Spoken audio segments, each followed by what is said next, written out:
About some other areas, though. Hey, we've got a slow hurricane season so far. So what does that mean for the Mac Daddy of all the generator companies, Generac? Well, the company that makes those emergency generators, CEO Aaron Jagdfeld is with us. I'm sorry, I hope I didn't botch your name too badly there. In the morning meeting, I certainly spelled it differently than it was written in the teleprompter.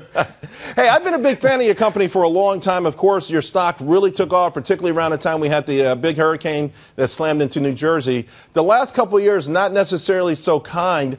What's going on there, and what's going on, if you can, with the average consumer being able to afford these kind of products?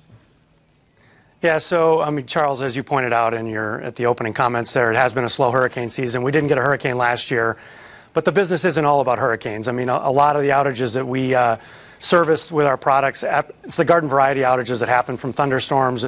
70% of all outages do happen because of weather. Weather's just been a bit slower the last few years, so our residential business has been a little bit slower as a result. Our commercial and industrial business has been good, though. The non-residential construction market has picked up.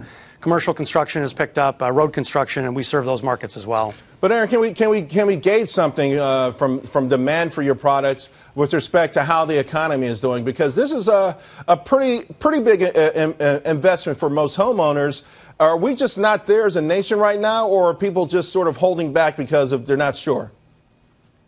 Well, you know, the product is a pricey product. The permanently installed ones that you're referring to, Charles, are between $5,000 and $10,000. It really is it's a home improvement project, so a lot of the interest in those products are gauged along the lines of how people feel about investing in their homes. And as home investment, has been not terrible, but it hasn't been great either. And as a result of that, I think people have been a little bit more reluctant to make those kinds of investments. So it's a little bit different than putting in a marble countertop, maybe, or maybe the same if you got to make a decision, though, because we have seen evidence that people are beginning to spruce up their homes, that maybe the real estate market is starting to come back a little bit. But this is something that really, you've got to have a certain amount of cash to put it in. Yeah, I think, one of the trends that we've seen that has picked up is this aging in place concept, where people want to stay in their homes beyond retirement. They want to stay as long as they can in their own homes. Adding different products like a backup generators, for instance, definitely can help people maintain independence a lot longer. So we've seen some interest along those guidelines. The other place is, when people are doing any kind of remodeling of the electrical system of the home, adding a backup generator is pretty easy to do at that point, and we've seen some interest around that as well. Aaron Jagdfeld, thank you very much. Really appreciate it. Thanks a lot.